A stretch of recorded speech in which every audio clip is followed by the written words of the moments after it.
Bueno, buen día. ¿Me escuchan? Bien. Vamos a seguir viendo el tema del Poder Ejecutivo. Habíamos visto los requisitos para acceder al cargo, inhabilidades, incompatibilidades. Vimos, creo, si mal no recuerdo, el tema de la duración, reelección.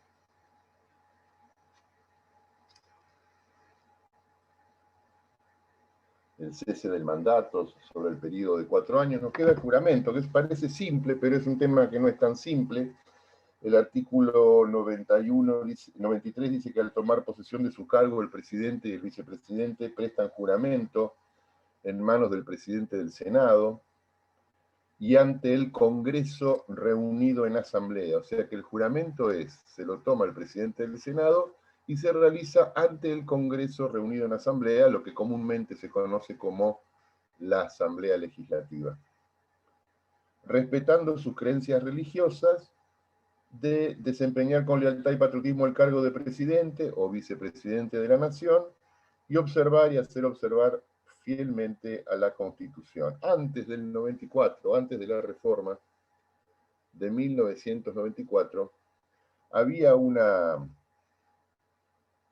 un juramento religioso. El artículo que era antes decía, bueno, yo, fulano de tal, juro por Dios nuestro Señor y estos santos evangelios desempeñar con lealtad, bla, bla. O sea que era un juramento religioso que fue muy cuestionado porque hay libertad de cultos, pero el presidente, recuerden que hasta el 94 uno de los requisitos era pertenecer a la Comunión Católica Apostólica Romana, era todo un debate. Después de la reforma del 94 se cambia el juramento, es un juramento libre, puede ser por convicciones religiosas o no, pero lo que yo quería significar que el juramento es un acto solemne, es el único acto solemne que hay en nuestra legislación.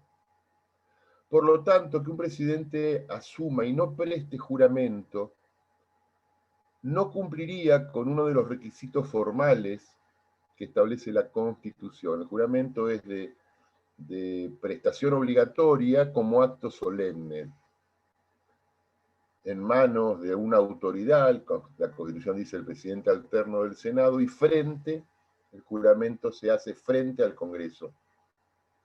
Por lo tanto, que un presidente asuma sin prestar juramento, no estaríamos frente a un presidente de iure y eventualmente podríamos estar frente a un presidente de facto.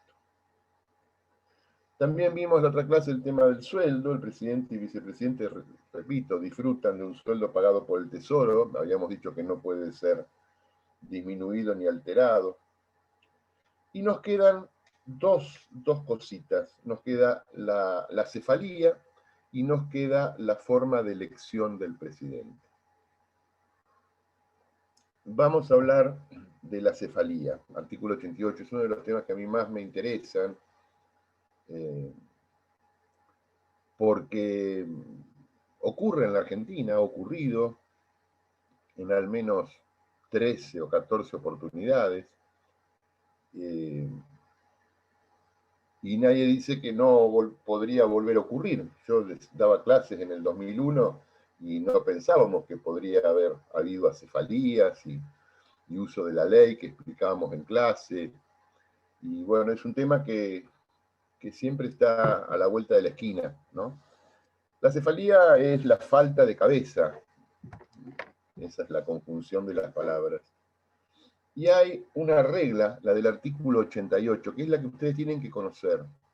Es un tema que yo, aparte aviso, pregunto mucho en clase. La primera regla es muy simple, el primer párrafo es muy simple, y dice: en caso de enfermedad, ausencia de la capital, muerte, renuncia o destitución del presidente, el poder ejecutivo será ejercido por el vicepresidente de la nación. Punto. Esto es muy simple. Son 5 causales. 2 son temporarias. Las causales hay que dividirlas entre causales temporarias y causales definitivas. La enfermedad es una causal temporaria. Ahora lo tenemos al presidente Alberto Fernández aislado porque estuvo en algún contacto estrecho con otro funcionario que tiene el COVID, así que supónganse que el presidente le agarra COVID, y eso es una causal de acefalía temporaria, esos 15, 20 días que tarda en recuperarse. El vicepresidente, como dice la Constitución, el poder ejecutivo, será ejercido por el vicepresidente. Caso de enfermedad. Caso de ausencia de la capital. Bueno, esta palabra ausencia de la capital hay que hacerle una interpretación extensiva, porque el presidente en definitiva se ausenta todos los días de la capital, porque en la casa de gobierno queda en Plaza de Mayo, eso es capital, pero cuando se va a la Quinta de Olivos, eso queda en provincia de Buenos Aires. O sea que lo que pasa es que antes salir de la capital, cuando se sancionó la Constitución, salir de la capital era un rato largo, o en carruaje, o en tren.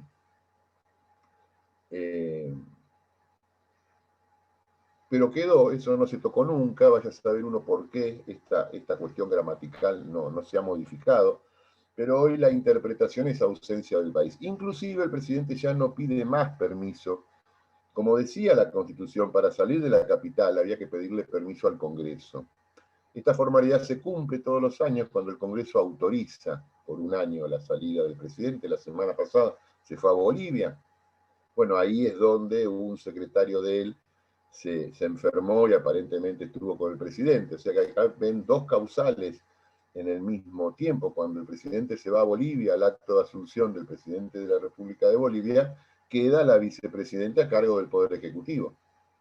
Y ahora que el presidente eventualmente puede estar enfermo, todavía no ha firmado ningún decreto pasando o trasladando el mando de uno a otro, pero supongamos que así ocurra, asumiría la vicepresidenta. Entonces acá estamos frente a dos causales temporarias. Dos causales temporarias, en caso de enfermedad o ausencia de la capital, léase ausencia del país, el poder ejecutivo será ejercido por el vicepresidente. Y las otras tres causales del primer párrafo son la muerte, de ahí no se vuelve, la renuncia, que es un acto que tiene complejo, el presidente puede renunciar, pero tiene que ser aceptado por el Congreso, no es que el presidente renuncie y se va a la casa como un chico caprichoso, no. Si quiere renunciar, la renuncia la tiene que aceptar el Congreso. O la destitución, que también es otro acto propio del Congreso a través del procedimiento del juicio político. En estos tres causales, muerte, renuncia y destitución, son causales definitivas. Y en este caso, el Poder Ejecutivo es ejercido por el vicepresidente, que automáticamente se convierte en presidente. Y acá viene el tema debatido en la doctrina, que es si el vicepresidente, cuando asume definitivamente el cargo de presidente, porque el presidente se murió, tiene que volver a jurar o no. La mayoría de la doctrina entiende que sí, porque en el juramento inicial, eso que leíamos antes, el presidente jura como presidente y el vicepresidente jura como vicepresidente. Cuando el presidente tiene una causal transitoria, se enferma pero se recupera, y el vicepresidente asume temporariamente el cargo, no tiene que volver a prestar juramento ante el Congreso. ¿Por qué? Porque en el juramento originario implica el ejercicio de las competencias propias. Una de ellas, reemplazar al presidente en forma transitoria. Ahora, si el presidente renuncia, se destituye o muere, el vicepresidente, que automáticamente se convierte en presidente, tiene que volver a prestar juramento, porque el juramento que él había prestado como vicepresidente no le alcanza. Por eso cuando la cefalía es definitiva, el vicepresidente que ejerce ya ahora como presidente vuelve a prestar juramento. Es un tema de discusión doctrinaria, pero es bueno por lo menos avisarlo. Vamos al segundo párrafo del artículo 88. Habida cuenta que este artículo 88 es un artículo originario de la Constitución de 1853, nunca fue reformado. El segundo párrafo dice, en caso de destitución, muerte, dimisión o inhabilidad, acá hay 4 causales, Destitución es una causal definitiva. Muerte, una causal definitiva. Dimisión es un sinónimo de renuncia, también es definitiva, o inhabilidad. Y en la inhabilidad engloba a una serie de causales transitorias. La inhabilidad es la imposibilidad, que puede ser física o psíquica, de ejercer del cargo. Un inhábil. Hubo un caso que no se llegó a determinar la inhabilidad, fue el presidente Ortiz. El presidente Ortiz tenía diabetes, era un enfermo grave de diabetes y estaba perdiendo la vista, se estaba quedando ciego. Y él renuncia por esa causal. Muchos se preguntan, bueno, ¿qué hubiera pasado si Ortiz en aquel momento, década del 30, 40, ¿no? con otras tecnologías que rodeaba a la vida en ese momento, su diabetes le hubiera hecho perder el conocimiento y ya no poder expresarse? O un presidente que tiene un accidente grave, que como Menem, cuando fue presidente Menem, que tuvo una enfermedad grave porque tuvo una obstrucción de la arteria o la vena carótida y estuvo a punto de fallecer y fue operado y bueno, se salvó. Pero ¿qué pasa si el presidente entra en una cuestión de enfermedad o inhabilidad que no puede expresarse, está en coma, no puede expresarse, no puede firmar la renuncia, no puede hablar, no puede ejercer su voluntad? ¿Puede ser destituido un presidente enfermo? No, si no cometió ninguna causal del procedimiento del juicio político. La enfermedad puede asimilarse a una renuncia, ¿no? La renuncia es voluntaria, o sea que genera toda esa problemática. Y entonces, bueno, esta palabrita inhabilidad, esta incapacidad, sin ser una incapacidad delictual, sino una incapacidad física o psíquica de expresar la voluntad, puede ser tomada como una causal de cese en el ejercicio del cargo. Repito el segundo párrafo. En caso de destitución, simple, muerte, simple, o dimisión, simple de entender, o inhabilidad, un presidente o vicepresidente inhábil, que no, producto de una enfermedad física o psíquica, el Congreso, fíjense que acá el reenvío es al Congreso, el Congreso determinará qué funcionario público ha de desempeñar la presidencia hasta que haya cesado la causa de la inhabilidad, por ahí se recupera, o un nuevo presidente sea electo. Pero el artículo reenvía al Congreso. Primer párrafo, cuando le pasa algo al presidente, asume el vicepresidente. Segundo párrafo, le pasa algo a ambos, o ya le pasó algo a uno y después le pasa algo a otro, ahí el Congreso determina, fíjense la palabra que usa, es una palabra muy específica, no dice el Congreso elige, selecciona, no, el Congreso determina qué funcionario público, no cualquier persona, no cualquier persona se va a hacer cargo provisoriamente del país.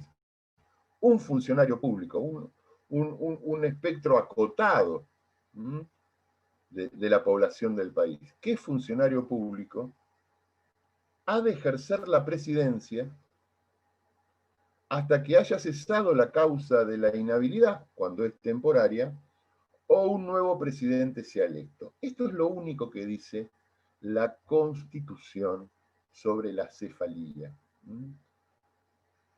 ¿Qué ocurrió a partir de acá? Bueno, en los primeros años no ocurrió nada hasta que en 1868, fíjense, 15 años después de la sanción de la Constitución, 1868, el presidente era Mitre estaba de licencia, se había entonces configurado el caso del primer inciso, Mitre estaba fuera del país.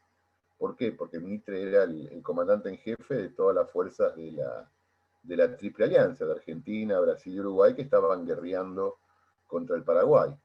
Entonces el presidente estaba de licencia estaba fuera del país, y el vicepresidente a cargo del Poder Ejecutivo era Marcos Paz. Marcos Paz, que le agarra justo en 1868 la fiebre amarilla, algo muy parecido a este COVID en cuanto a epidemia. Dicen que muere más del 10% de la población de la ciudad de Buenos Aires, y la gran mayoría de la población de Buenos Aires se va de Buenos Aires, pero Marcos Paz se queda junto a otros médicos, y bueno, Marcos Paz muere, el presidente en ejercicio muere en plena pandemia de fiebre amarilla en la Buenos Aires de 1868. El presidente fuera del país, en licencia, el vicepresidente a cargo fallece, se dan las causales del inciso segundo, del párrafo segundo de la Constitución. Y se reúne el Congreso, ahí se reunió el Congreso, no es que hablaban por computadora, no, estaban todos ahí, se reunió el Congreso en 1868 y tenían que tomar una decisión. Y yo creo que tomaron una mala decisión, pero tomaron una decisión, por lo menos hicieron algo. Sancionaron una ley, cuando el artículo de la Constitución no les pide al Congreso que sancione una ley. En ningún lugar ustedes de este artículo 88, que antes era el artículo 75, pero tenía igual redacción, en ningún lugar dice que el Congreso tiene que sancionar una ley. Lo que dice es que el Congreso determinará qué funcionario público. Si yo hubiera sido parte del Congreso en 1868, hubiera dicho, bueno, el ministro de Salud o el médico a cargo del hospital más importante de la Ciudad de Buenos Aires o el decano de la Facultad de Medicina, todos funcionarios públicos, porque en ese momento había una emergencia. Eso podría haber ocurrido, que el Congreso se reúna, no dice si en forma separada o en una única reunión, uno puede inferir que se podría reunir en asamblea legislativa, y dice la Constitución, determinará, o sea, un acto de autoridad, qué funcionario público ha de desempeñar la presidencia. En ese caso, hasta que Mitre volviera del Paraguay, pero no era una cuestión que podía volver de un día para el otro. Imagínense, en 1868 había que ir a avisarle, había que tomarse un vapor, navegar por el río Paraná una semana, llegar, ir a verlo, explicarle, él tenía que juntarse con los otros dos ejércitos, determinar un sucesor. En ese momento la guerra se estaba perdiendo, o sea que no era, Mitre tardó varios meses en volver. Y el Congreso sancionó una ley. ¿Qué ley? La ley 252, sancionada en 1868, que ustedes la van a tener que imprimir, buscar, imprimir, creo que es la 252, ¿sí? Y leer. Esa ley duró más de 100 años. Esa ley estuvo vigente hasta el año 1974, en que fue derogada y reemplazada por otra que básicamente es la que está vigente hoy. Pero ¿qué decía esa ley de 1868? Porque yo siempre digo que si tuviera que elegir entre esa ley de 1868 y la ley que se sanciona en 1974 y que está vigente hasta ahora, me quedo con la anterior. Pero vamos a ver por qué. Esa ley 252 decía que ante la falta del presidente y vice, que era lo que estaba ocurriendo, se crea un orden sucesorio. Esto que está en la imaginación de todos los argentinos, no solamente de los estudiantes de Derecho. Vos le preguntás a cualquier argentino, mañana te subís a un taxi, te vas a comprar un pantalón, te vas a tomar un café y le preguntás al mozo, o haces la fila del banco y le preguntás al que está adelante o atrás tuyo en el banco, le decís, ¿qué pasa si no hay presidente? Y todos dicen, el presidente del Senado. Entonces se nos ha generado como una cuestión así sucesoria, un orden sucesorio, que lo respetan ambas leyes, la 252 y la actual. Pero eso, ante la falta de presidente y vice, el Poder Ejecutivo será ejercido primero por el presidente alterno del Senado. A falta o imposibilidad de el presidente de la Cámara de Diputados, y ante la falta de ambos, el presidente de la Corte Suprema. Este es el orden sucesorio que establece la Ley 252 y que después es respetado por la 20972, que es la que está rigiendo ahora con algunas modificaciones. Eh, Estos individuos que integran el orden sucesorio, al momento de ocupar el cargo, deben tener las mismas cualidades o requisitos que para ser presidente, en cuanto a la edad, a los 6 años de ciudadanía en ejercicio, en cuanto a los requisitos para ser senador. Bueno, el senador lo tiene, pero supongamos que en el avión que se cae, que iba el presidente, iba el vicepresidente, iba el presidente alterno del Senado, se cae el avión, se matan los tres, y entonces lo van a buscar al presidente de la Cámara de Diputados, pero el presidente de la Cámara de Diputados tiene 28 años. Puede ser, porque para ser diputado se necesitan 25, entonces él con 28 años puede ser diputado, pero no puede asumir el cargo. Entonces se quiere buscar al presidente de la Corte, o sea, hay un orden sucesorio, hay 3 candidatos, por eso van a ver ustedes siempre que asume un nuevo gobierno, y esta es una costumbre, no está escrito en ningún lado, es una costumbre que por lo general se respetó, salvo en alguna oportunidad, pero por lo general se respetó, el presidente que asume, o al gobierno que asume, o el partido político que asume la presidencia, se le permite, aunque no tuviera mayoría, que algún representante suyo presida el Senado y presida la Cámara de Diputados, porque integra el orden sucesorio. Porque imagínense que el presidente y el vice van en el avión, se caen, y el presidente del Senado es del otro partido. Entonces, por lo general, el orden sucesorio es una costumbre política argentina, que está bueno y ha sido respetado casi siempre, no digo siempre, que el presidente del Senado y el presidente de Diputados pertenezcan. Y el presidente de la Corte, bueno, lo que pasa es que habría que explicarlo cuando ustedes vean Poder Judicial, antaño, o sea, al momento de la sanción de la Constitución, el presidente de la Corte era elegido por el presidente de la Nación. De los 5 jueces, el presidente decía, bueno, vos fulanito, sos el presidente de la Corte. Durante los primeros años de nuestro ejercicio constitucional, el presidente de la Corte era elegido no por los propios integrantes de la Corte, sino por el presidente de la Nación. Por eso, bueno, era lógico que presidiera la Corte una persona de su confianza. Bueno, la ley 252 establecía entonces este orden sucesorio y decía, a continuación, que producida la cefalía y que asume o el presidente alterno del Senado o de diputados o el presidente de la Corte, dentro, fíjense, y esto anótenlo, dentro de los 30 días tiene que convocar elecciones. No quiere decir, o sea, si la cefalía fuera definitiva, ¿no? Si la cefalía fuera definitiva, dentro de los 30 días debe convocar elecciones. No quiere decir que las elecciones se tengan que realizar dentro de los 30 días, pero sí tienen que ser convocadas para realizarlas seguramente 2 o 3 meses más adelante. Esa es la tarea principal del presidente alterno, del presidente sustituto, que ejerce el poder ejecutivo en función de la ley de acefalía, convocar a elecciones. O si la cefalía es temporaria, que es lo que pasó con Mitre, esperar que Mitre vuelva. Si la cefalía es definitiva, convocar elecciones. Y punto. Esta ley, fíjense que estuvo vigente casi desde 1868 hasta 1974. O sea, 74, ciento y pico de años, 168, 110, 12 años, un montón. Y se la aplicó muchas veces bien y se la aplicó muchas veces mal.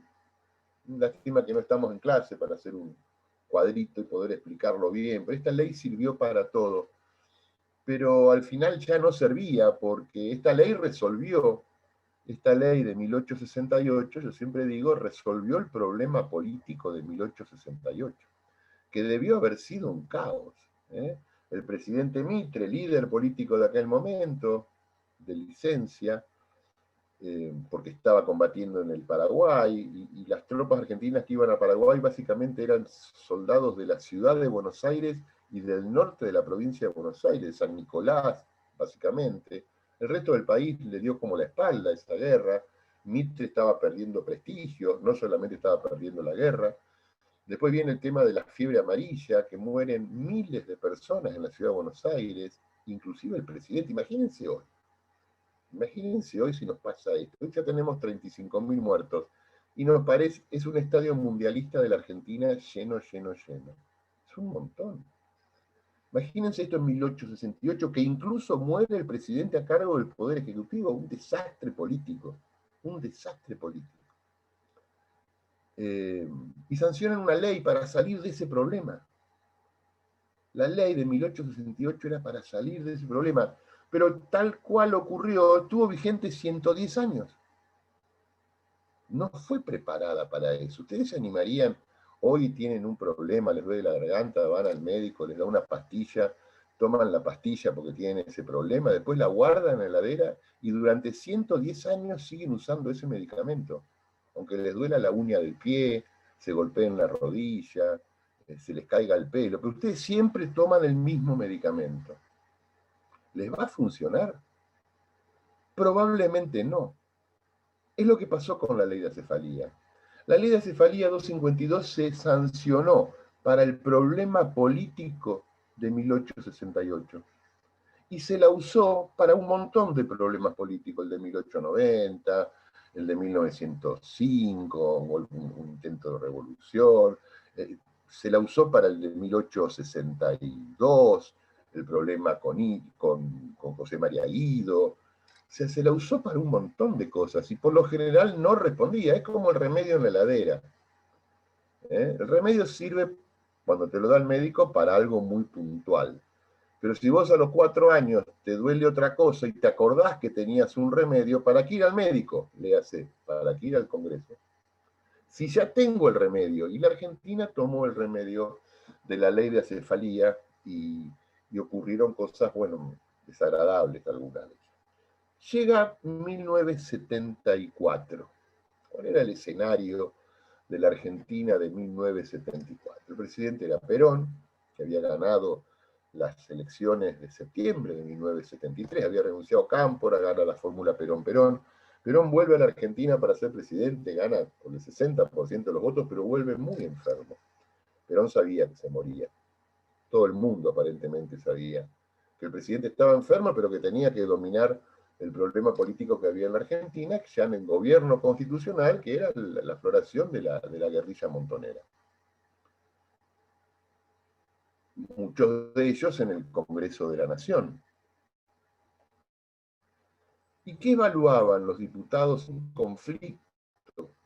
Ustedes pueden estudiar todo esto, leanlo en los diarios. El gobernador de la provincia de Buenos Aires renuncia, muy enfrentado con el presidente, muy enfrentado con el gobernador de Córdoba, Obregón Cano, que era una especie así de Che, se creía el Che Guevara en Córdoba. Córdoba era un caos.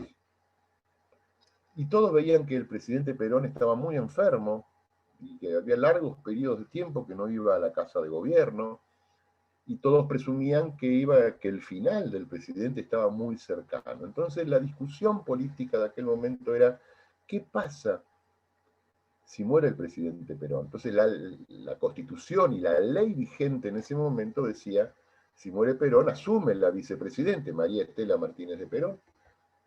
No es para que se ofenda a alguno, nadie estaba asesorada por una persona que se decía que era brujo. En la Argentina de los 70, un brujo. Veo caras de asombro, veo como si esto les sorprendiera. Esto pasó en la Argentina, estudienlo. López Rega hacía brujería y la asesoraba, una especie de Rasputín en la Argentina. Y entonces decía, bueno, asumía a María Estela Martínez de Perón, que no tenía ninguna cualidad intelectual para asumir como presidente. El único mérito para estar en la fórmula era haber sido la esposa del presidente. Y ya había un caos económico gravísimo y un caos social, porque la violencia en la Argentina arranca en el 74, 75. Ya había secuestrados, ya había bombas. Entonces todos pensaban, bueno, muere el presidente Perón, asume el vicepresidente, la solución de la Constitución. Y algunos dijeron no. Aparte, con la ley de acefalía actual, ¿qué tenía que hacer el vicepresidente?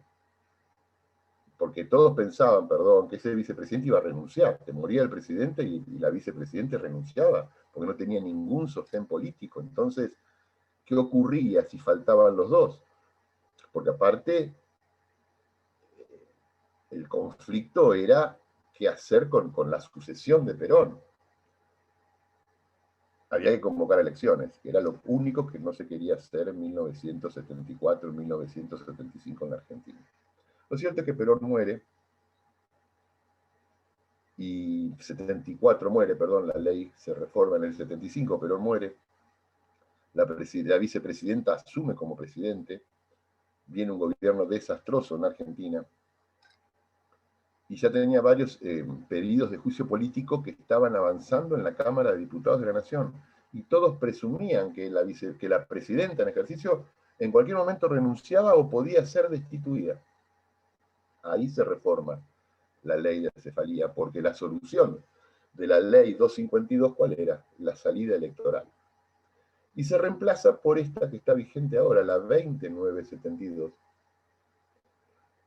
que ustedes la van a tener que salir a buscar también, y que fíjense que dice, bueno, entre la cefalía temporaria, la solución es la misma, un orden sucesorio.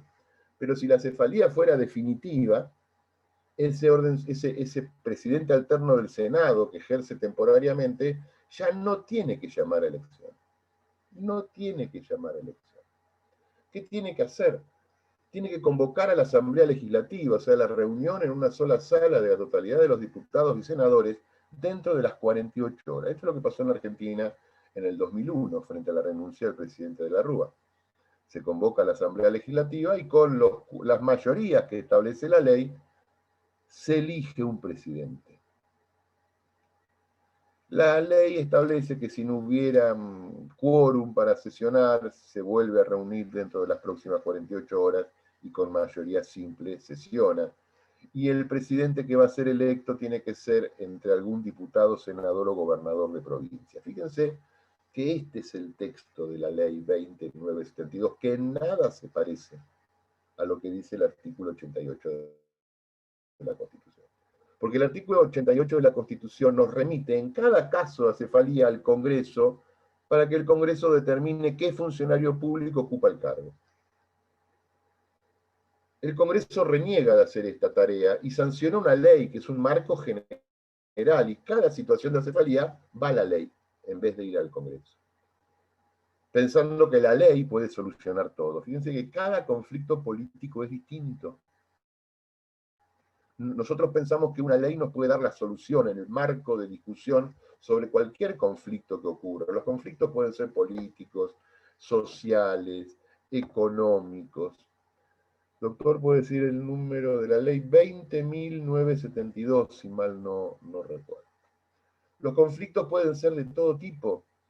La ley 252 solamente fue la consecuencia política de un problema muy particular que se vivió en 1868. Y pensar que con el remedio de 1868 podemos curar la enfermedad, por ejemplo, de 1930, es una locura. Esto lo sabían los diputados y senadores, sabían que con el remedio de 1868 no se podía curar la enfermedad que iba a ocurrir fatalmente en la Argentina de mediados de los 70. Por eso cambian la ley.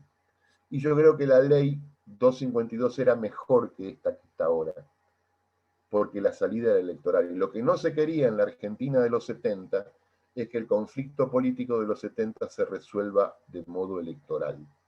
Lo quisieron resolver de modo político. Y no fue bien, a la Argentina no le fue bien. No le fue bien. Yo creo que una destitución de la presidenta a cargo en ese momento y una convocatoria a elecciones hubiera evitado el golpe de Estado de 1976. Pero bueno, frente a la negativa de ocurrir esto, ¿qué solución tenía la ley 20972? La solución política donde el Congreso elegía presidente, ya no el pueblo. El Congreso elegía presidente. Y ya no entre todos los funcionarios públicos, sino entre los diputados, senadores y gobernadores de provincia. O sea, vamos a elegir un presidente entre nosotros. Entendieron que esa fue la solución para la enfermedad de 1975. ¿Cuál era la enfermedad? Era el vacío de poder. Era que en 1974 había fallecido quien detentaba el poder, que era el presidente Perón. Y a la muerte de él, nadie se hizo detentador del poder y fue una anarquía. La Argentina de 1975 fue una Argentina anárquica. Yo iba al secundario en esa época. No se podía andar por la calle, en Mar del Plata. Pero bueno, la solución se pensó que era una solución política.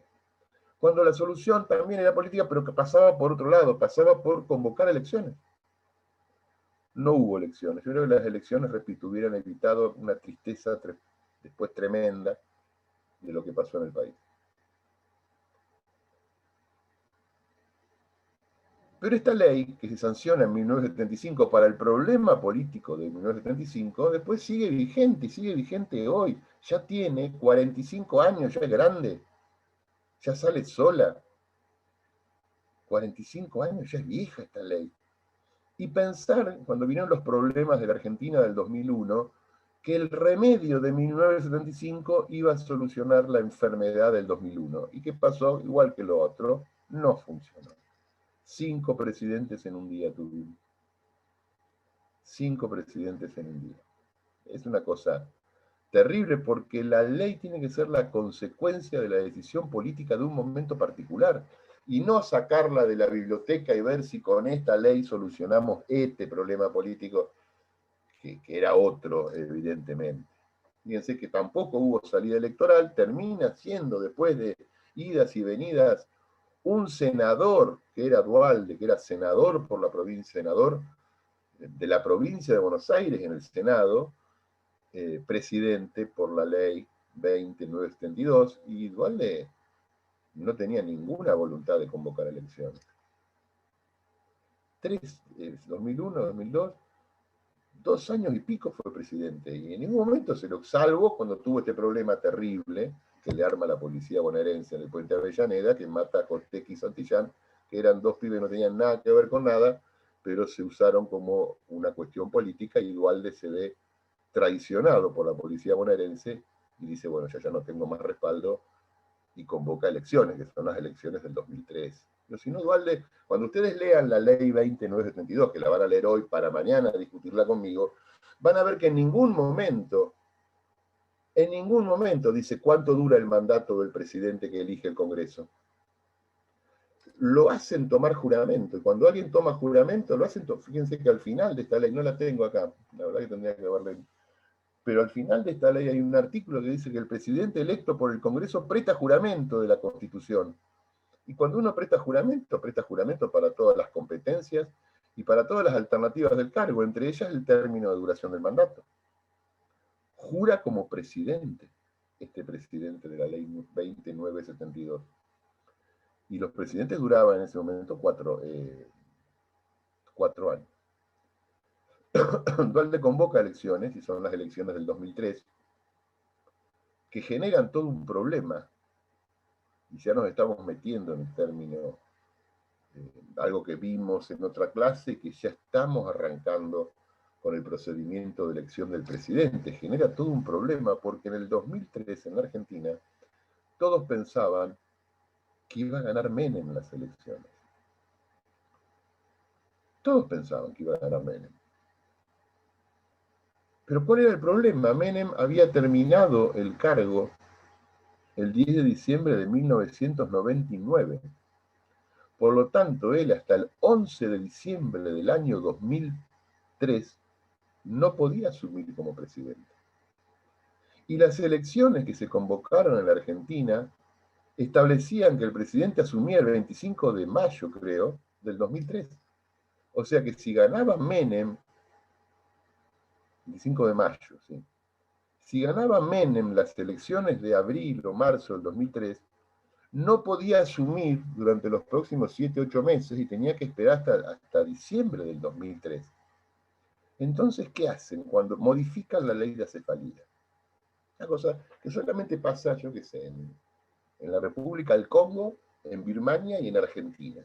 Modificar la ley de acefalía antes de las elecciones pensando ya que iba a ganar una persona. Eso pasó en el nivel de locura que vivió la Argentina en el 2003. Diciendo, y lo pusieron en la ley de acefalía, no me acuerdo bien el texto, pero hay una modificación en el articulado, que no se computará el término de asunción del nuevo presidente, no se computará como mandato de los 4 años. Una frase media rara, que la ponen en la ley de acefalía, estableciendo que si en las elecciones, pensando, la ley de acefalía se modifica a principios del 2003 o a finales del 2002, principios del 2003, dice, bueno, que si ganaba un candidato que tuviera alguna, digamos, prohibición de asunción, esa extensión de mandato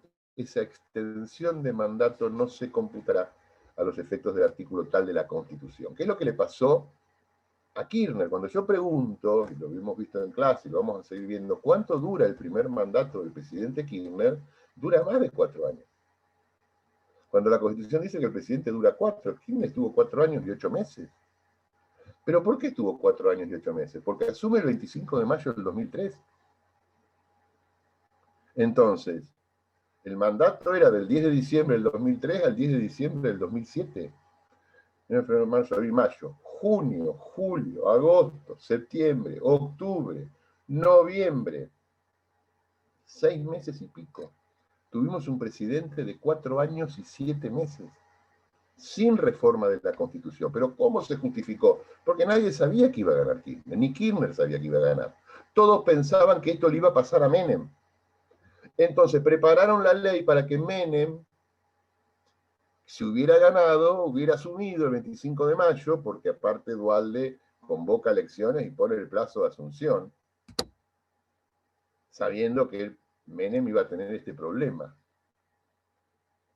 Y si hubiera asumido, claro, él no podía, porque la Constitución le prohibía, porque los plazos son de 4 años, y no habían pasado 4 años de que había terminado el segundo mandato del presidente Menem. Entonces se hizo la salvedad. De alguna manera reformamos la Constitución Nacional por ley. Se reformó la Constitución Nacional por ley, extendiendo el mandato del presidente por ley. A los efectos, bueno, que no se considera como alguna restricción. Y esto se hizo a través de la ley de acefalía, que esto es lo más grave, ¿no? Porque las elecciones del 2003 fueron muy particulares. Fueron, la verdad, que muy, muy, muy particulares, porque ganó un presidente que salió segundo, digamos, tuvimos un presidente que salió segundo, y no hubo segunda vuelta. Bueno, pero vamos a parar acá. Vamos a parar 10 minutitos y cuando volvamos vamos a hablar del procedimiento de elección del Poder Ejecutivo. Vuelvo en 10 minutos.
Bueno, ahí volví.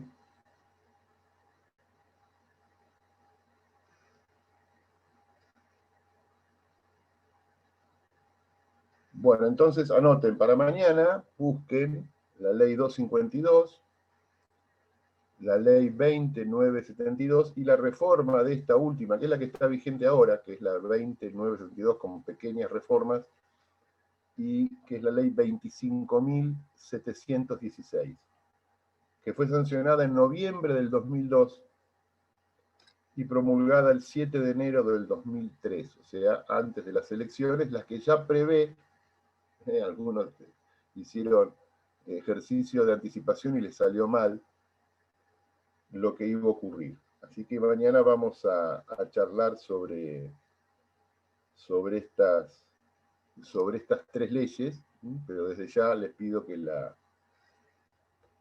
busquen, a ver quién de ustedes se anima a hacerme un comentario sobre estas leyes. Vamos a ver el procedimiento de elección presidencial.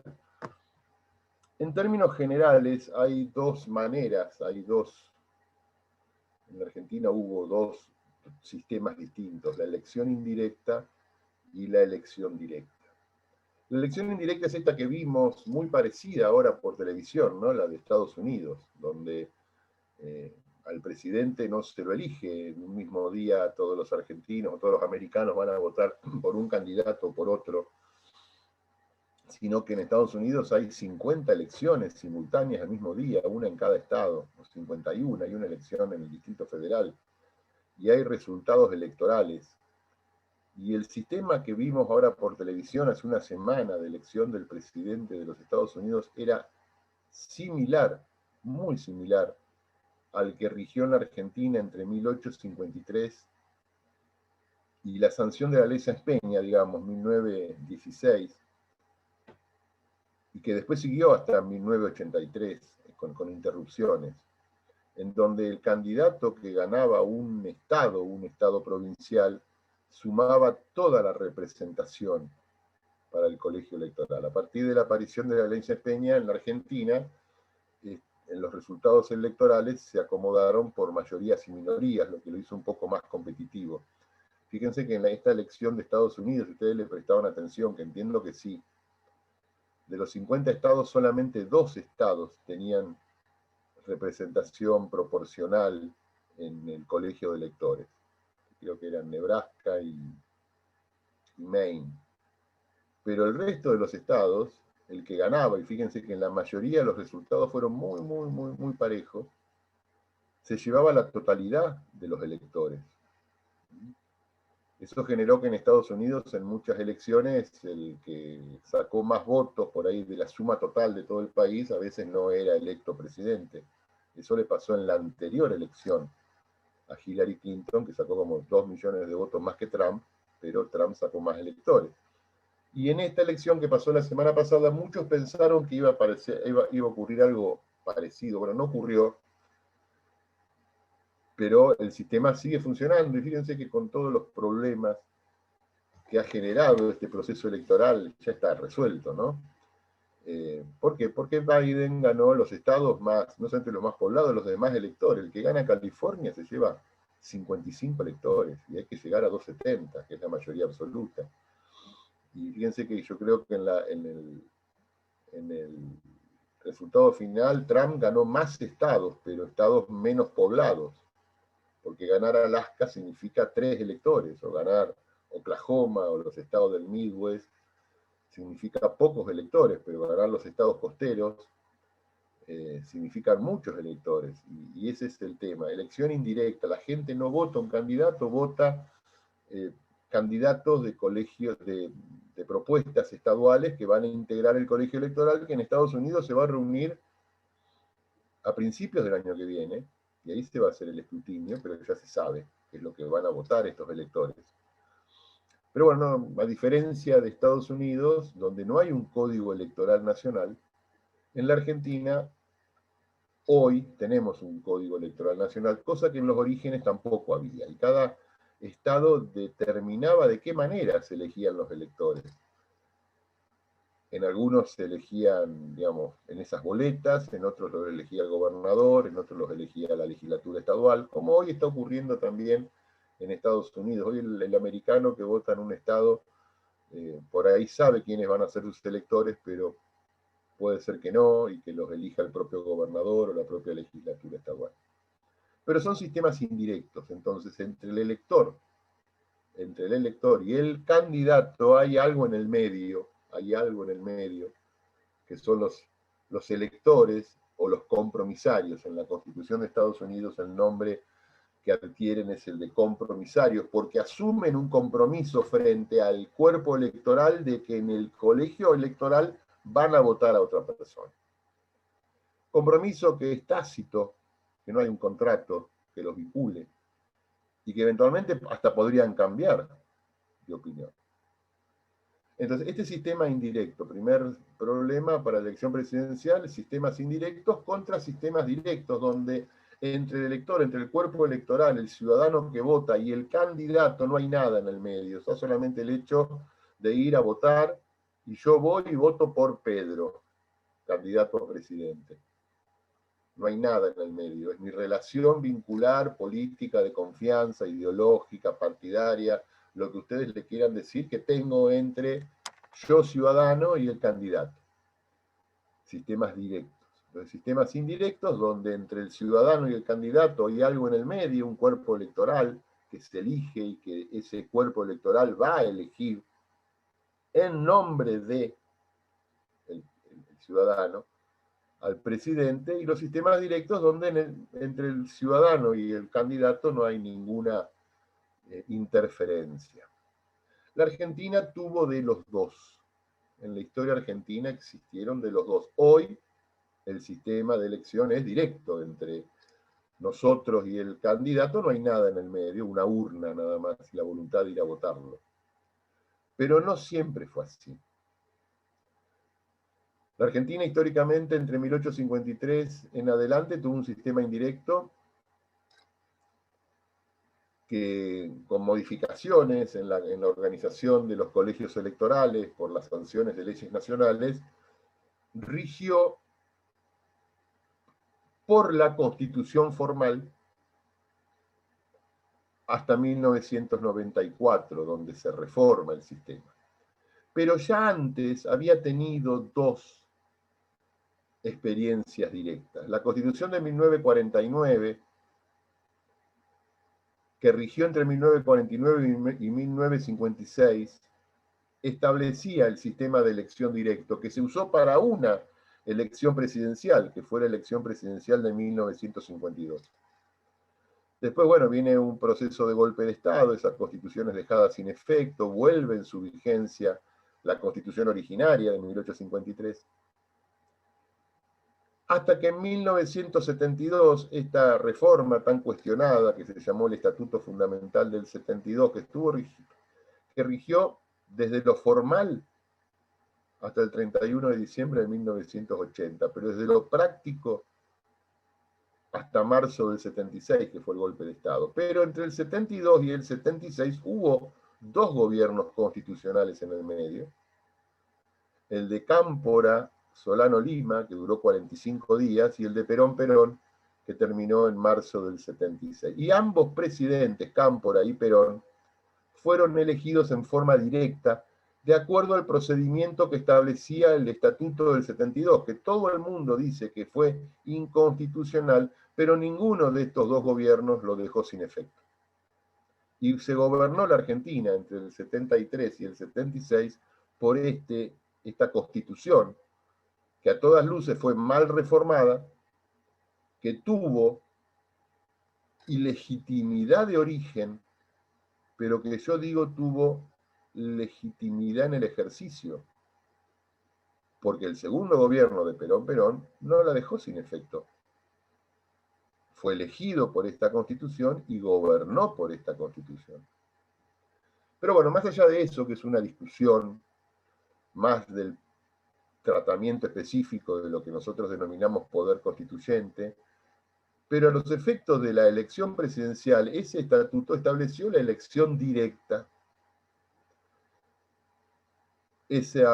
Bueno, después viene el golpe de Estado, después viene toda esta negra noche de la dictadura y aparece el 10 de diciembre del 2003, del 1983, con las elecciones de octubre del 83, donde se vuelve a utilizar el sistema indirecto.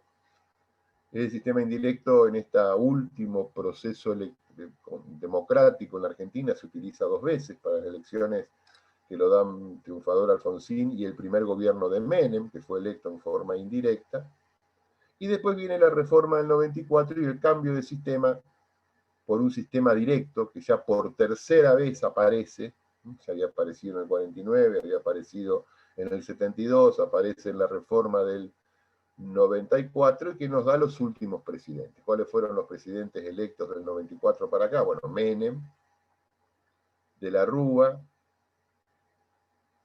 después viene todo este proceso de acefalía, pero después viene Néstor Kirchner, Cristina en dos oportunidades, Macri y ahora Fernández. Y yo creo que esto va a seguir durante muchísimos años, sistema directo, que desde ya les adelanto que no es mi preferido. No es mi preferido. Y cuando yo digo eso, usted es un prehistórico, me dicen dinosaurio, me dicen que soy medieval, me dicen que soy viejo, y tienen razón. Pero ¿qué pasa? No es que no me guste la elección directa, me gusta la elección directa. Pero entonces hay que ser auténticos. Hay que decir, bueno, me gusta la elección directa para que al presidente lo elijan en el Gran Buenos Aires, que es lo que pasa en la Argentina. Y si no, cambiemos el artículo 1 y dejemos de ser un Estado federal para ser un Estado unitario. Entonces, siendo un Estado unitario, bárbaro, vamos a la elección directa y elegimos presidente como Francia, elegimos presidente como cualquier país europeo, como cualquier país de la región, como Uruguay, como Chile. Pero si somos un Estado federal, que lo dice el artículo 1 de la Constitución, y aparte por historia lo somos, yo creo que somos más por historia que por convicción, porque no sabemos bien lo que es el federalismo. Si somos un Estado federal, el presidente tiene que haber una participación de los estados provinciales en la elección del presidente. Como ocurre en Estados Unidos, nos guste o no nos guste, ahí son los estados. Fíjense las discusiones por televisión. Elecciones en Georgia, elecciones en Pensilvania, elecciones en Texas, elecciones en Oregón. Eran resultados estaduales. Eran resultados estaduales. Acá la elección la define La Matanza. ¿Quién gana en La Matanza? En Moreno, en Sarmiento, en Almirante Brown, General Pueyrredón. Y en General Pueyrredón votan 500.000 personas. Vota más gente que en toda la Patagonia. Entonces, ¿dónde se eligen los presidentes en la Argentina? En elección directa, por la aglomeración de gente, ¿no? Son elecciones muy unitarias las nuestras. Tenemos un traje que dice que tenemos una remera federal, pero un cuerpo unitario. O sea, mostramos que somos federales, pero cuando tenemos que decidirlo, que es haciendo participar a los Estados miembros de la federación en el procedimiento de elección presidencial, al presidente lo elige Buenos Aires, como dijimos en alguna otra clase. Buenos Aires, capital, federal, Córdoba, Santa Fe, entre las cuatro son el 52% del padrón. ¿Quién elige presidente? Misiones, Tierra del Fuego, San Juan, no. El presidente lo eligen en los centros urbanos más poblados. Es como pensar que, y es impensable decir, bueno, en Estados Unidos lo elige California. No, California es uno más, aunque es el más importante porque aporta 55 electores, pero estamos discutiendo los 21 electores, yo qué sé, de Massachusetts. Este es el problema de las elecciones indirectas y las elecciones directas. Son cuestiones conceptuales, no es que me guste más una o me gusta más la otra, sino yo trato de definir cuál es el procedimiento electoral que tiene que existir en un Estado federal.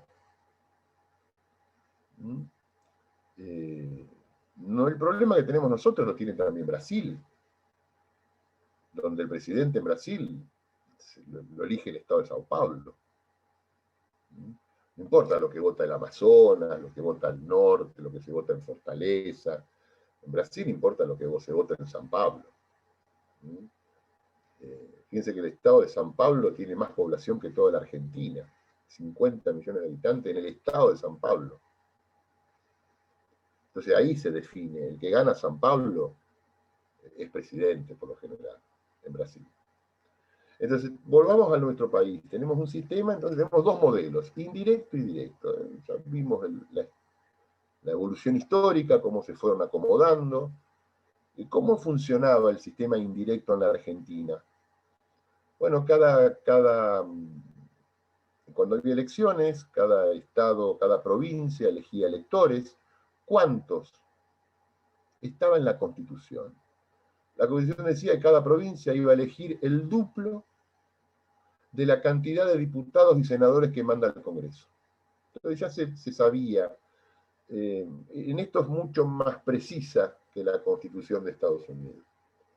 Entonces en la Argentina se elegía el duplo de la cantidad de diputados y senadores que cada provincia enviaba al Congreso. Por ejemplo, La Pampa. Bueno, no existía La Pampa en 1853, pero supongamos que existía La Pampa. 5 diputados, 2 senadores, 7 por 2, 14. El colegio electoral de La Pampa eran 14 personas. La mayoría de los colegios electorales eran de 14, salvo las grandes provincias, ¿no? Buenos Aires, 70 diputados, 2 senadores, 72. Colegio electoral, 144. Entonces fíjense que se necesitaban 10 provincias chicas para equiparar un resultado. 10 provincias chicas eran 140 electores. La provincia de Buenos Aires eran 144. Ciudad de Buenos Aires. 20 diputados, creo, y 20 diputados y 2 senadores, 22, 44. Córdoba, 25 diputados y 2 senadores, 27, 54. Fíjense que sumamos 144, más 54 de Córdoba, más 54 de Santa Fe, más 20 y pico de Ciudad de Buenos Aires, ya estamos arriba de los 300. Ahí se elige la elección. Porque Tierra del Fuego, que por alguna modificación electoral, la Argentina tiene graves distorsiones, yo no me quiero meter, pero la Argentina tiene graves distorsiones en la representación política, el Congreso de la Nación está mal armado. Buenos Aires, está bien, parece mucho que la provincia de Buenos Aires tenga 70 diputados nacionales, parece mucho, pero debería tener más, si fuera por población. Y hubo una ley del Congreso hace mucho tiempo, 84, 85, que establecía que las provincias menos pobladas tenían un mínimo de 5 diputados nacionales. Entonces, Tierra del Fuego, que tiene 200.000 habitantes la provincia, 300.000 habitantes, tiene 5 diputados nacionales, cuando debería tener uno y medio, dos, redondeando la fracción por la cantidad de población. Porque ¿cómo se determina la población? La Constitución es muy clara, hay un censo cada 10 años, que este año no se va a hacer, que es la que establece, entre tantas cosas, la base de la representación. Lo que pasa es que en la Argentina, desde 1983 en adelante, se han venido haciendo censos, pero nadie se animó a tocar la base de la representación, porque se modifica todo el plano electoral. Porque provincias como Buenos Aires, como Córdoba, como Mendoza, como Corrientes, que han tenido un salto poblacional muy importante, por ahí tendrían más diputados de los que tienen ahora. Y otras provincias deberían tener mucho menos. Pero entonces hubo una ley del Congreso que dijo, bueno, las menos pobladas tienen un mínimo de 5, no importa la población que tengan. Porque hoy para tener 5 diputados tenés que tener una provincia de casi 1.000.000 o 1.200.000 habitantes. Y todas las provincias de la Patagonia que no tienen esa población, tienen 5 diputados. Entonces hay un desfasaje en la representación en la Cámara de Diputados. Está mal armada, la verdad. Y eso, en esto todos coinciden. Todos coinciden. Pero bueno, es un tema al margen eso. Los colegios electorales, entonces, se componían en cada estado provincial por el duplo de la cantidad de diputados y senadores. Se convocaban en un plazo establecido por la Constitución, se reunían y procedían a votar. Se reunían, yo qué sé, en la legislatura, seguimos con La Pampa, o en el Colegio Nacional de la ciudad de Santa Rosa, o en la legislatura provincial, o en algún lugar, se reunía el colegio electoral y procedían, sin discusión, a elegir presidente y vice. ¿Cómo lo elegían? En una papeleta, en un papel. Cada elector le daban 4 papeles, 2 para presidente y 2 para vice, los completaban de su puño y letra, decían yo, fulano de tal, elijo para presidente a Juan Pérez, y lo firmaban, lo hacían por duplicado, y lo mismo hacían para vicepresidente. Y podían ser presidente y vicepresidente que se sometían a la elección por el colegio electoral, podían integrar la misma fórmula o no, porque no había nada en el código electoral. Ya vamos a ver que esto ocurrió en alguna oportunidad. ¿Y por qué por duplicado? Estamos hablando de la Constitución de 1853. Porque un original de cada uno se ponía en una carreta de la época con alguna guardia militar y se enviaba al Senado, donde se iba a hacer el escrutinio. Y de resguardo quedaba en la legislatura provincial una copia, porque muchas veces ocurría que la carreta o el cartero o el que iba a caballo, porque no había otra forma de ir para llevar los resultados electorales, lo agarraban en el camino y le cambiaban la papeleta. Entonces, una era la elección del colegio electoral y otra es la que llegaba al Senado para hacer el escrutinio. Por eso, ante la duda, quedaba de resguardo. ¿Verdad? Y llevaban los resultados al Congreso y el Congreso hacía el escrutinio y el que obtenía mayoría absoluta, primero se hacía escrutinio para presidente y después escrutinio para vicepresidente. Y el que obtenía la mayoría absoluta, que era un voto más de la mitad de los electores, era proclamado por el Congreso en función electoral. El Congreso en función electoral proclamaba al presidente y proclamaba al vicepresidente, si obtenían mayoría absoluta. En la historia argentina siempre las elecciones, mientras duró este sistema, las elecciones presidenciales tuvieron los candidatos a presidente mayoría absoluta, pero no siempre ocurrió esto con los candidatos a vicepresidente. Los 2 primeros vicepresidentes no tuvieron mayoría absoluta, que fueron el general Pedernera y Salvador María del Carril. No me acuerdo cuál fue el primero y cuál fue el segundo. Entonces la Constitución establecía que si algún candidato no obtenía la mayoría absoluta en el escrutinio en el Congreso reunido en asamblea iba a elegir ese cargo. Primero entre los 2 más votados y ante digamos, empate iba a decidir el presidente del Senado. Y los dos primeros vicepresidentes de la historia argentina fueron elegidos por el Congreso. Como dato así de color. Uno fue el general Pedernera y el otro fue Salvador María del Carril. Este sistema de colegio electoral, claro, muchos lo atacan, dicen, equivocadamente dicen no es democrático. ¿No? El sistema democrático tiene que ser la gente que vota, ¿no? Si tenemos ciudadanos democráticos, cualquier elección que hagamos va a ser democrática. Este sistema respondía a la modalidad federal de la Argentina de ese momento. Porque la verdad que el aporte de las provincias, cuando todavía no estaba tan mal acomodada la población, ¿no? Los primeros presidentes, por lo general los presidentes siempre venían del interior en la Argentina. ¿No? Es una mentira que los presidentes eran todos porteños, no es tan así.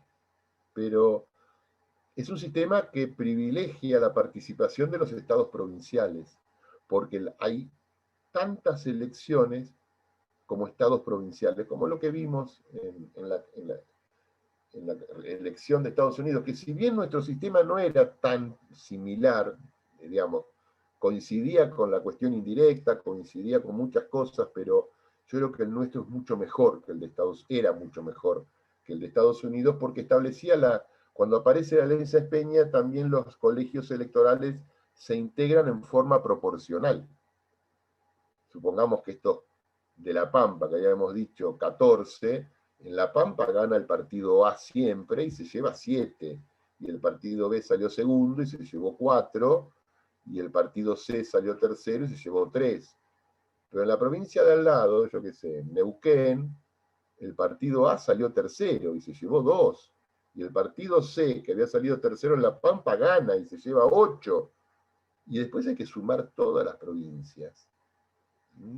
Y el resultado es mucho más federal, porque puede haber un candidato que ande bien en la Mesopotamia, pero anda mal en el centro del país, y puede haber un candidato que gana las grandes ciudades, pero que pierde en la Patagonia, y puede haber uno que gana en todas las provincias del norte, pero que no tiene votos en la Pampa húmeda. Y eso hace al espíritu federal del proceso electoral. La existencia de los partidos políticos nacionales le fue en contra a los sistemas indirectos, indudablemente. Pero bueno, la Argentina tuvo sus mejores presidentes elegidos por el sistema indirecto, no tengo la menor duda de eso. Y cuando la Argentina era un país importante, serio, responsable, educado, culto, los presidentes también se elegían de esta manera. No le echo la culpa al sistema porque hayamos cambiado tanto, pero el tema es, si somos un Estado federal, la pregunta que hicimos cuando hablamos de federalismo, ¿cómo participan los Estados miembros de la federación en el proceso de elección del presidente? Y la respuesta es muy simple, no participan.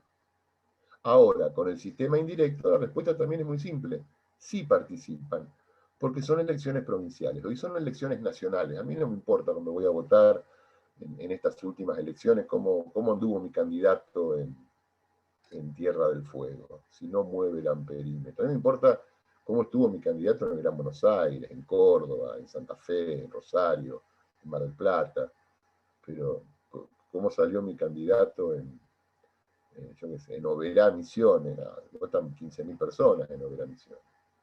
No se elige presidente ahí. Se elige en el conurbano, se elige en la ciudad de Buenos Aires. Entonces el sistema directo tiene este tema. Pero bueno, la decisión se toma en la Convención Constituyente de 1994, se cambia de modelo y aparece el sistema directo. ¿Y qué dice la Constitución de cómo elegimos presidente? El artículo 94, que es el que muchos no quieren mirar, dice, el presidente y el vicepresidente de la nación serán elegidos directamente por el pueblo en doble vuelta, según lo establece esta Constitución, punto. A este fin, el territorio nacional conformará su distrito único. Bueno, vamos a la primera oración. El presidente y el vicepresidente serán elegidos directamente, primer requisito, elección directa, por el pueblo, coma, en doble vuelta, coma, según lo establece esta Constitución.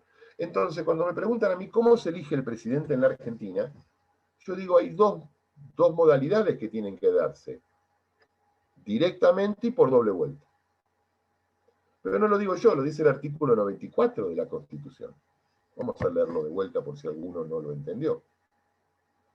El presidente y el vicepresidente de la Nación serán elegidos directamente por el pueblo en doble vuelta, según lo establece esta Constitución.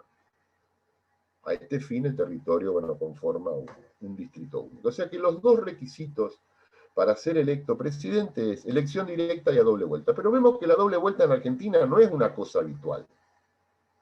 Hubo una doble vuelta en el 2015, pero después fue la única doble vuelta. Fíjense que esta reforma de 1994 ha tenido ya varios procesos electorales.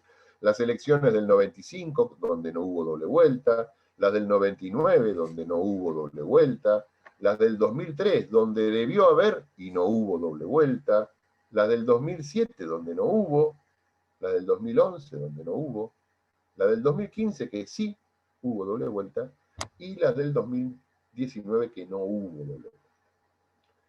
Entonces, no estamos eligiendo al presidente y al vicepresidente según la regla, sino que lo estamos eligiendo según la excepción de la Constitución.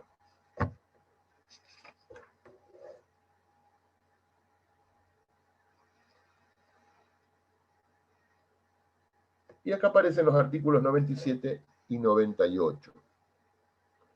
El 97 dice, cuando la fórmula que resultare más votada en la primera vuelta, y dice en la primera vuelta porque presume que puede haber otra, hubiera obtenido más del 45% de los votos afirmativos válidamente emitidos, sus integrantes serán proclamados como presidente y vicepresidente de la nación. O sea, esta es una excepción. La regla es elección directa y doble vuelta. Ahora, cuando en esa elección una fórmula, la que resulta más votada, hubiera obtenido en esa primera vuelta más del 45%, y acá presten atención, no el 45% de los votos en general, sino más del 45% de los votos afirmativos válidamente emitidos, que es una categoría particular de votos, porque no todo el mundo cuando va a votar vota por un candidato, hay gente que vota en blanco, ¿no? Y el voto en blanco no es un voto válido, sí, pero es afirmativo, no. Es válidamente emitido, pero no es afirmativo porque no afirma ninguna candidatura, es un voto negativo. Bueno, esos no se cuentan. Esos no se cuentan. Los votos anulados, impugnados, recurridos, que son los que no son válidamente emitidos, tampoco se cuentan. Entonces, supongamos que van 100 personas a votar, y entre los que votan en blanco y los que votan inválidamente, o sea, porque son votos nulos, porque son recurridos, porque son impugnados, toda la categoría de invalidación que tiene la ley electoral, supongamos que entre los nulos y los inválidos hay 15 votos. Entonces el 45% ya no es el 45% de 100, sino que es el 45% de 85, con lo cual baja el piso de representación. Es más fácil ser presidente ahora. Porque en el colegio electoral de la elección indirecta había que sacar la mayoría absoluta de los votos de los electores de todo el país. Y en un sistema normal de elección, hay que sacar, en el sistema directo, hay que sacar más de la mitad, la mayoría absoluta de la gente que va a votar. Pero si ahora a la gente que va a votar, a la cantidad de votos, para calcular el 45%, le bajamos los votos en blanco, que en la Argentina es un promedio entre el 3 y el 7%, y le sacamos los votos inválidos, ya el 45% no es de todos los que van a votar, es de los que quedaron, que es mucho menos. Una cosa son los resultados generales, lo que nos muestran por televisión, que es lo que queda, pero hay que ponerle todo lo que se le quitó. Entonces los presidentes en la Argentina están siendo elegidos con un 38, con un 40% de los votos. Esa es la verdad, o menos. El 98 dice: cuando la fórmula que resultare más votada en la primera vuelta hubiera obtenido el 40% por lo menos de los votos afirmativos válidamente emitidos, y además existiere una diferencia mayor de 10 puntos porcentuales respecto del total de los votos afirmativos válidamente emitidos sobre la fórmula que le sigue en número de votos, sus integrantes serán proclamados como presidente y vicepresidente de la Nación. Esta es la segunda excepción. La regla general establece la elección directa y la doble vuelta. Pero el constituyente puso dos excepciones. La del 45% de los votos afirmativos, los VABE, le dicen, votos afirmativos válidamente emitidos de los VABE, o la de los 40 con una diferencia de 10 puntos. O sea que el candidato A saca el 42% de los votos y el candidato B saca el 30%, que esto puede ocurrir en la Argentina. Ahí ya se da la segunda excepción y tenemos presidente. Yo siempre pregunté qué pasa si el candidato A saca el 48% de los votos y el candidato B saca el 47% de los votos. Ahí no hay segunda vuelta, ahí hay guerra civil, porque uno sacó el 48 y va a ser presidente, y el otro sacó el 47,5 y no va a ser presidente. No tenemos un buen sistema. No tenemos, desde mi punto de vista, un buen sistema. Es un invento a la Argentina. Porque en todos los demás países del mundo que tienen sistema de doble vuelta, que son todos nuestros vecinos, es por mayoría absoluta. O sea que en la primera vuelta vos sacás 49 y no llegaste, y el que salió segundo sacó 38 y no llegó. Para ser presidente en la primera vuelta tenés que sacar la mayoría absoluta, y si no vamos los dos más votados a la segunda vuelta. Ese es el sistema de balotaje tradicional, que lo trae de la Constitución francesa, que existe en Uruguay, en Brasil, en Chile, en Perú, en Bolivia, en todos lados, menos en la Argentina. La Argentina, bueno, en Bolivia también tienen uno del 45%, ¿no?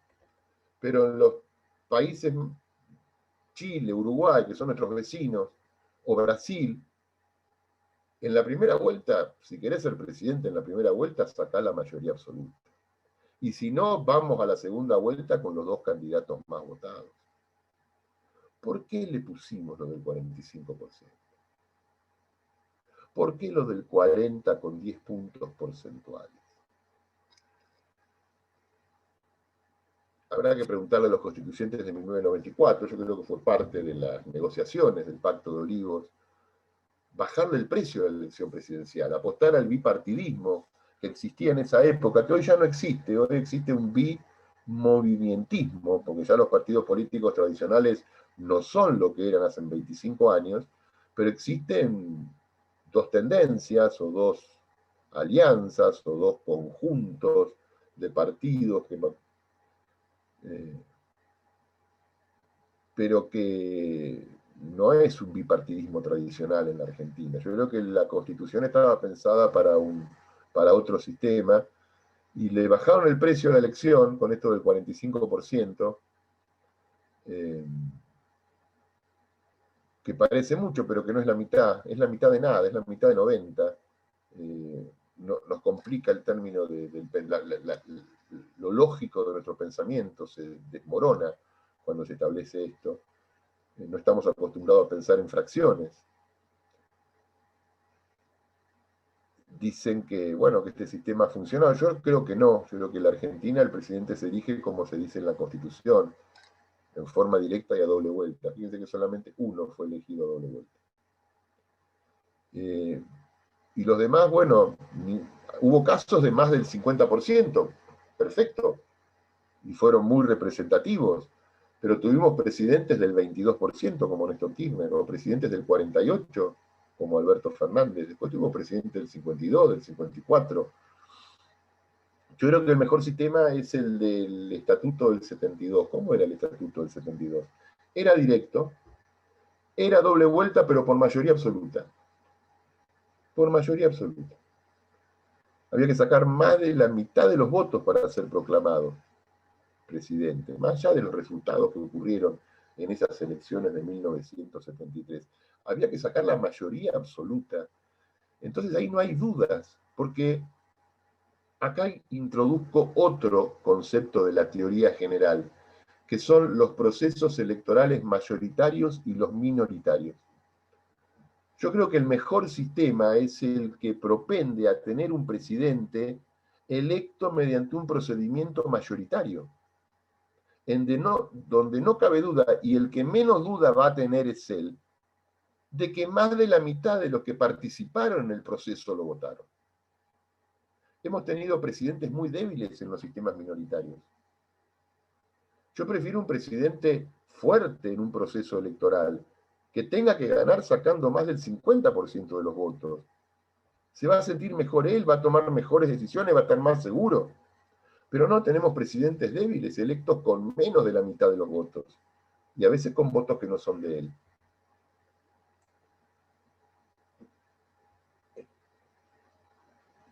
En la historia de los procesos electorales presidenciales en la Argentina vamos a incorporar entonces directo, indirecto, mayoritario, minoritario. Sistemas indirectos. El sistema indirecto en la Argentina siempre fue mayoritario. ¿Por qué? Porque para ser presidente tenías que obtener la mayoría absoluta de los votos de los colegios electorales. Entonces, todos los presidentes electos por sistemas mayoritarios, por sistemas indirectos, son mayoritarios. Vamos al sistema directo. Constitución del 49.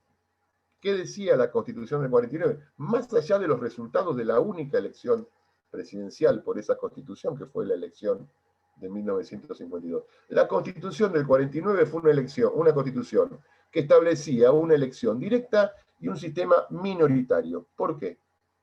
Porque esa Constitución decía que para ser presidente había que tener simple pluralidad de votos. En términos comunes, ¿qué significa simple pluralidad de votos? Significa el que saca más votos gana. Después, bueno, vienen los resultados particulares, pero en una elección uno saca el 33% y el otro saca el 32% y ya tenemos presidente con el 33%. ¿Por qué? Porque la Constitución dice que es a simple pluralidad de votos. También puede sacar el 70%, pero también puede sacar el 35%. Y el tema es cuánto saca el que viene atrás tuyo. Entonces, sistema directo de la Constitución del 49, minoritario. Sistema directo de la Constitución o del Estatuto del 72, mayoritario. ¿Por qué? Porque el Estatuto del 72 decía que se votaba en forma directa y que si no se obtenía la mayoría absoluta había una segunda vuelta. Entonces íbamos a tener presidente. En la primera vuelta, si alguno obtenía mayoría absoluta, y en la segunda, entre los dos más votados de la primera, y en la segunda siempre el que gana saca mayoría absoluta. Entonces, en cualquier esquema que se dé, teníamos un presidente mayoritario. Reforma del 94, sistema directo, tercera experiencia del sistema directo. ¿Qué es el nuestro hoy? Un sistema directo, mayoritario o minoritario. ¿Se puede ser presidente con el 30% de los votos en la Argentina hoy? No. ¿Cuánto hay que tener? Mínimamente el 40% y una diferencia de 10 votos porcentuales. ¿Y eso qué es, mayoritario o minoritario?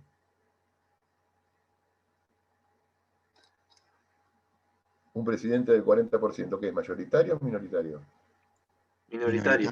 Minoritario. Podemos tener. Podemos tener excepciones, viene Cristina Kirchner, saca el 55% de los votos. No importa, el tema es el sistema, no el candidato. El sistema admite presidentes minoritarios. ¿Qué le digo yo al minoritario? Aquel que para ser presidente no necesita tener la mayoría absoluta. Y yo creo que los presidentes más fuertes son los que necesitan tener la mayoría absoluta. Todos los presidentes de la región tienen la mayoría absoluta. No confundamos algún proceso en particular de la Argentina con el modelo. Quedémonos con el modelo. Bueno, vamos a dejar acá, estudien este tema, mañana vamos a volver con el tema de la cefalía y vamos a seguir con las atribuciones del presidente. Si alguno quiere alguna pregunta, si entienden, si no entienden algo me lo preguntan. Yo veo que no son muy habladores. Yo tengo una consulta, buen día. A ver. Usted hoy dijo, bueno, que cuando empezamos a discutir el artículo 68 sobre acefalía, que por 5 causales el vicepresidente puede ejercer como presidente. Y yo tenía una pregunta, vio que puede ser por una causal definitiva o temporaria. Y usted dijo que ante la causal definitiva debe prestar juramento. Ante la causal temporaria, ¿sería por decreto que asume? Sí, se hace el decreto, se llama decreto de traspaso de mando. A veces nos enteramos, a veces no. Pero sí, es un decreto que firma el presidente, delega. Ahora cuando Alberto Fernández se fue a Bolivia, delegó el mando. Yo no sé en este momento que está enfermo, pero bueno, es muy habitual que el presidente viaje. Ahora, bueno, en pandemia no, ¿no? Pero es muy habitual que los presidentes viajen o se vayan del país 15 días por una gira por países del exterior. Y ahí se hace un decreto donde el vicepresidente asume. Y el vicepresidente ejerce con todas las competencias de la Constitución. Pero estamos frente a un vicepresidente, así se llama técnicamente, vicepresidente a cargo del Poder Ejecutivo. Cuando Cristina Kirchner, ahora que Alberto se fue a Bolivia, fue presidenta ese día y medio, ella fue vicepresidenta a cargo del Poder Ejecutivo, porque el vicepresidente tiene dos funciones.